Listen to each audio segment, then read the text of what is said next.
What we're going to show you now is you run the pieces of wood through a table saw and you get two pieces. You try to make them the exact thickness. The machine that does that is this machine right here. But the real important thing is to mill the wood perfectly flat, and you'll see that the wood has big old scratch marks in it. So what you're looking at here is redwood that got pushed through a table saw. The table saw is a pretty rough cut. What we're going to do now is plane that off.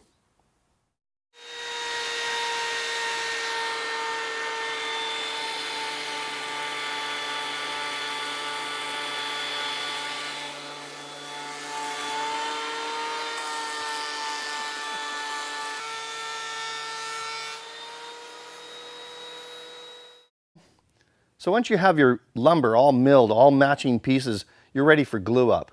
Now you need help when you do this, especially if you have multiple stringers. I use regular old Elmer's glue because it doesn't matter how strong it is because you're going to glass over it anyway. You want it to hold together so you can shape the thing. So we use simple rollers. You can use foam ones, you can use these wool ones.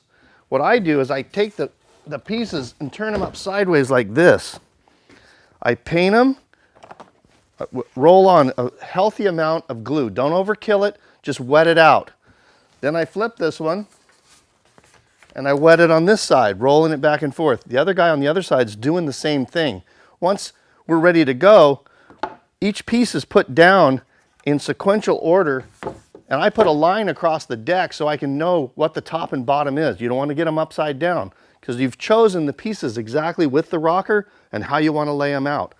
Once they're all done, then they're all wetted out and they're all clamped and glued, and then you get them lined up.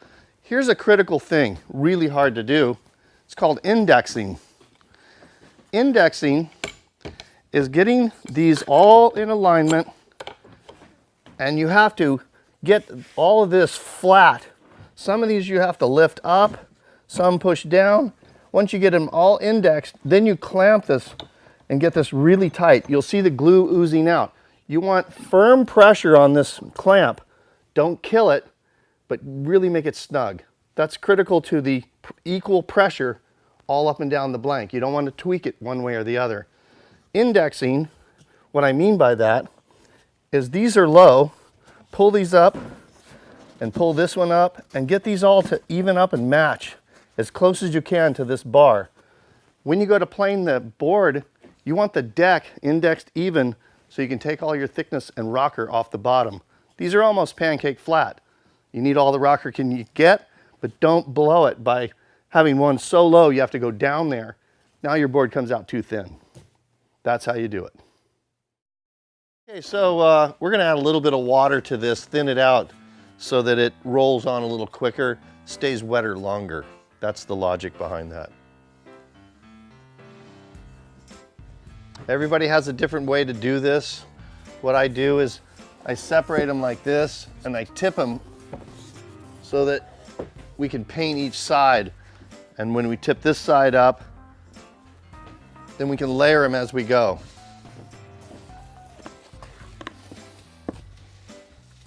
Oh, this is way thinner. It rolls way easier. Thinning the glue down helps it roll on a little quicker because time is everything. Get it nice and even and wet it out. Okay, let's do this one. Isn't this fun, boys and girls?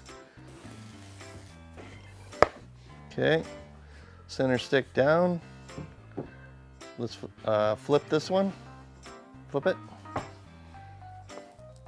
Flip it and roll it. You got to move kind of quick to keep it wet, so when you go to index them, they will slide.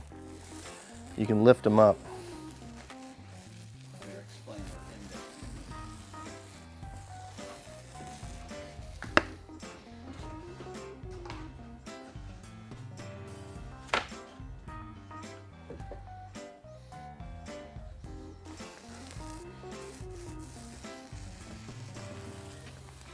I want to tell you a quick story about the wood here. This piece of wood came out of a house in Hollywood that got torn down because it was in such bad condition This wood is probably 300 years old. By the time the tree grew and was a 100-year-old house, that's what this came out of. Very, very expensive wood. Hard to find old growth redwood that is this dark and rich. This is the last piece on the outside. Wet this out, you don't touch the other side. I did pencil lines so you can align them where the nose is going to be.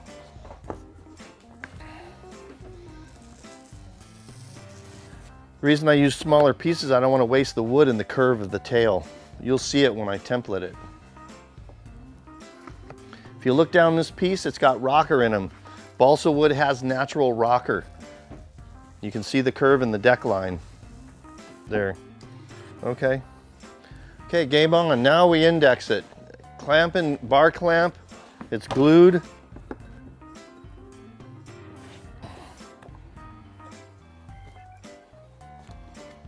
If you look, you can see these things all leveling out. That's the critical part, is to get this. Okay, hold up.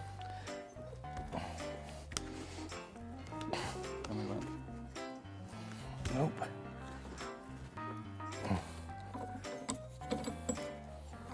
Slide it. Okay, let's pressurize that one a little. A little pressure there. You walk around and you slowly tighten each one a little bit.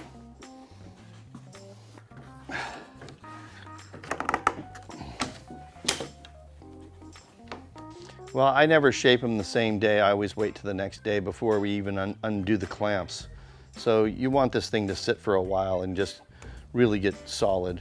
And then it's a matter of cross planing and leveling the whole deck out. You always pull the bottom rocker to the deck line. So because these are different thicknesses, there's a bit of leveling needs to be done on this one. Some are easier than others. But this has 1, 2, 3, 4, 5, 6, 7, 8, and 7, what's that, 15 stringers. That one over there is a 21 stringer. It's usually an odd number.